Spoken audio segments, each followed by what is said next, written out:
بسم اللہ الرحمن الرحیم۔ دوستو السلام علیکم۔ فرعون کی بیوی حضرت آسیہ۔ فرعون کی بیوی کا نام آسیہ بنت مزاحم تھا۔ فرعون خدا کا دشمن تھا۔ اس کی سرکشی کا یہ عالم تھا کہ خدا کا دعویٰ کر رکھا تھا۔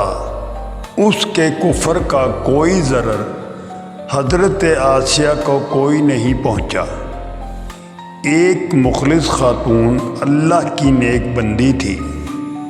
ایک نیک توحید پرست خاتون کے بارے میں زیادہ معلومات تو نہیں، اور اگر کچھ ہیں بھی تو پائیدار روایات نہیں، جن پہ زیادہ اعتبار تو نہیں کیا جا سکتا، مگر محتاط اندازوں میں تفسیروں سے معلومات شیئر کرتا ہوں۔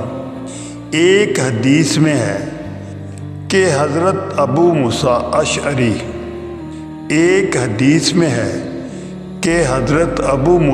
اشعری سے روایات ہے، انہوں نے کہا کہ رسول اکرم صلی اللہ علیہ وآلہ وسلم نے فرمایا، مردوں میں سے بہت سے کامل لوگ ہوئے ہیں، اور عورتوں میں سے فرعون کی بیوی آسیہ اور مریم بنت عمران کے سوا کوئی کامل نہیں۔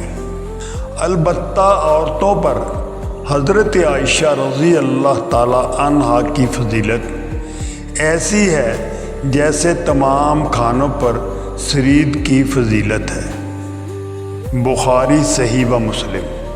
نیز ان کا ذکر قرآن مجید میں بھی آیا ہے، تو اس سے خود آپ اندازہ لگا لیں کہ اس خاتون کا کتنا بڑا مقام ہے۔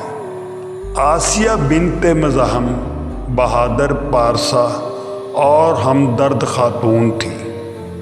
جب موسیٰ علیہ السلام پیدا ہوئے، ان کی والدہ نے فرعون کے کارندوں کے ہاتھوں ان کو قتل ہونے سے بچانے کے لیے اللہ کی رضا سے انہیں صندوق میں بند کر کے دریائے نیل میں بہا دیا۔ جب یہ صندوق فرعون کے محل کے قریب پہنچا، آسیہ نے صندوق کو دیکھ کر اسے دریا سے باہر نکلوایا۔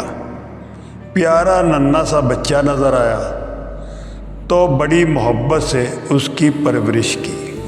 فرعون کی بیوی آسیہ رضی اللہ تعالی عنہا کے فضائل میں سے یہ ہے کہ آسیہ فرعونی حکومت کی ملکہ تھی۔ تمام چیزیں اس کے اختیار میں تھیں۔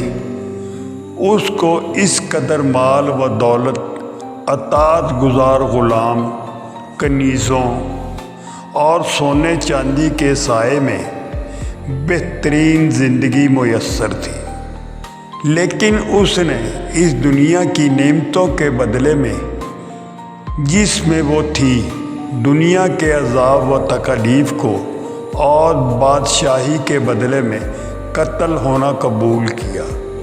اس نے حق کو قبول کیا۔ وہ خدائے مہربان پر ایمان لے آئی اور نیک اعمال کے ذریعے اپنی آخرت کو آباد کرنے کی فکر میں لگ گئی۔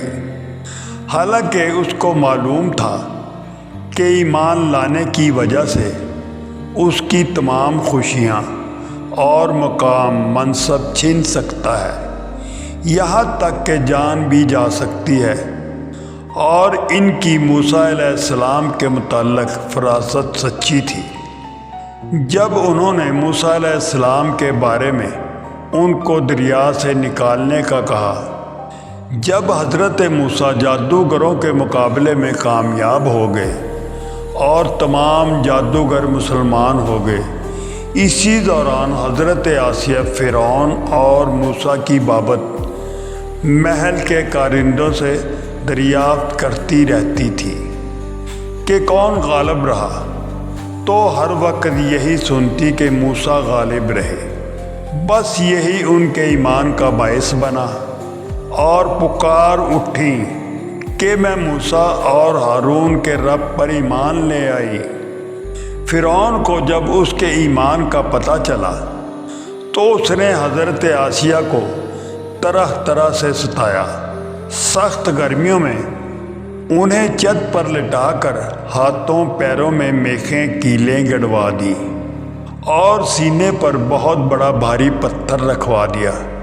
مشہور مفسر حضرت سلیمان کا بیان ہے کہ انہیں دھوپ میں ڈال کر اذیتیں تکلیفیں دی جاتی، مگر جب فرعون کے کرندے اس جگہ سے تھک کر واپس ہوتے، اللہ کے حکم سے فرشتے آ کر ان پر سایہ کر لیتے۔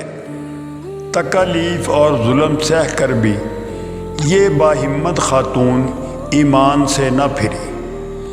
تو بعض روایات میں ہے فرعون نے کرندوں سے کہا، جو بڑی سے بڑی پتھر کی چٹان تمہیں ملے اسے اٹھا لاؤ اور اسے چھت لٹاؤ اور اسے کہو کہ وہ اپنے عقیدے سے باز رہے۔